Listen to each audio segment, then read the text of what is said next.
Welcome back, Dadvestor. I did something crazy today, which accounts for this pop-up at the end of the day.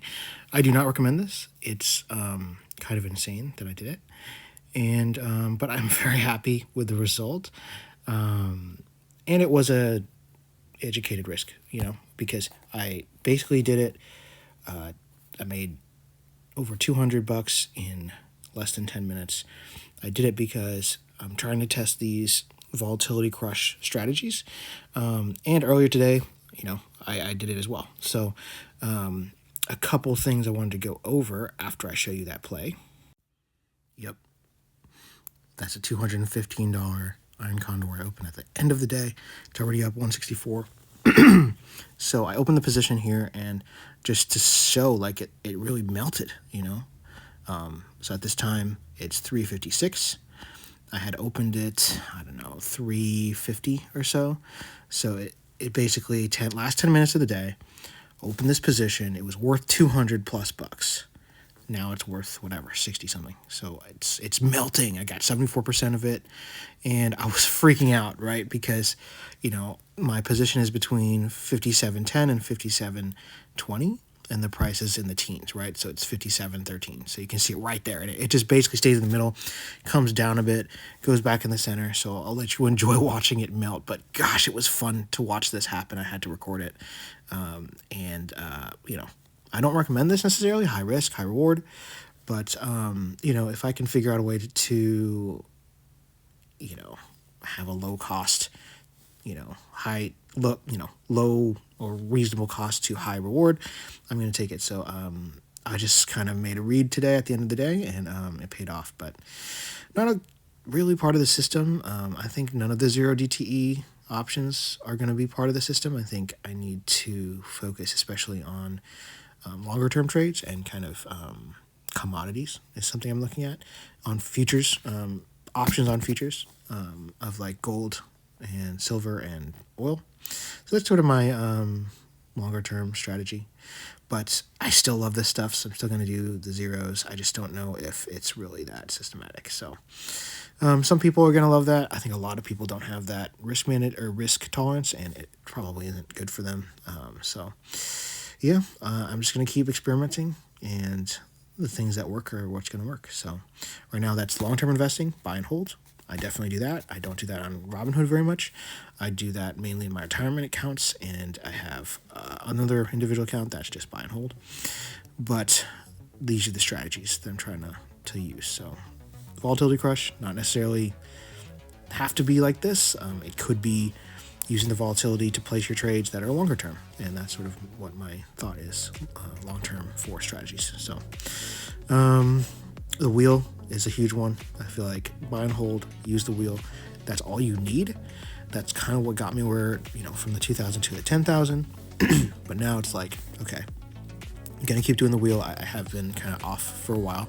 I'm coming back now that my job is a little more stable. And I'm going to start trying to make a few of these option strategies every day.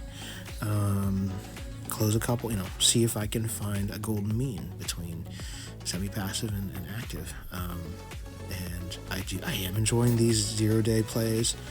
I'm kind of undefeated on Robinhood. Today I had a loss on Tasty Trade, but not on Robinhood, which doesn't really count because I did the same thing. So really it is a loss. But then I came back and won this one. So it's just refining. I'm refining the process. So look at that. Look at that value drop. So this is a little sketchy where it dropped down to 57.10, but then it came back up. So again, that's why this is not something I would recommend, because it is high risk. Because you see how easily, if it just slid over to 57.09, then boom. I don't know if it's max loss at that point, but it would be a loss. And this is not the trade that I made, because obviously it's negative 490. That's not what I got from my trade, but it's the same position. But yeah, theta decay, 4 o'clock, got that. So anyway, it hasn't fully expired yet. So once it's processed, I'll show you like tomorrow or something what it actually looks like.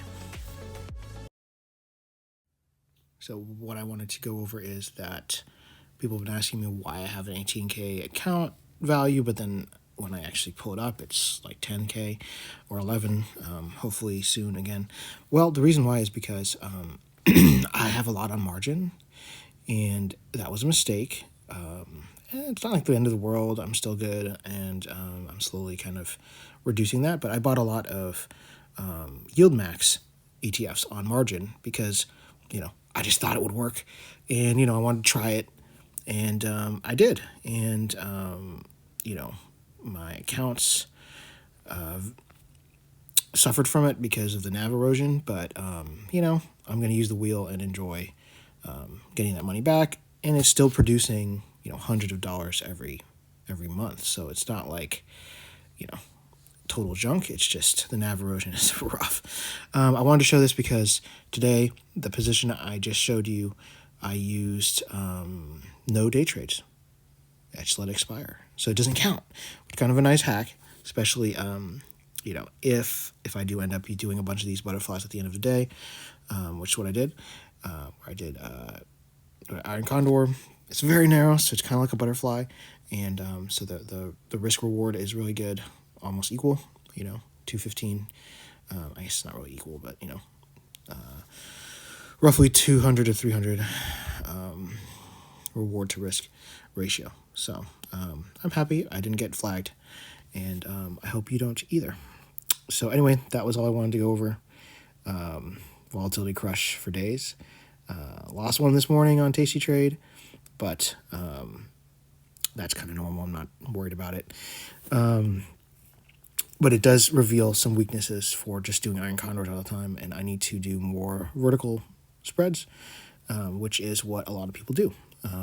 Or just make longer term positions and use volatility crush or volatility peak times to place them for optimal premium, even if it's not a 0-day DTE trade, And it seems like these evening trades have been going really well, because I have another evening trade from, I believe, yesterday that I did 2 DTE, and it's not very profitable right now, but it's not in danger. So as long as we don't have a huge meltdown tomorrow, it should be a profitable trade. So I might start doing more of those.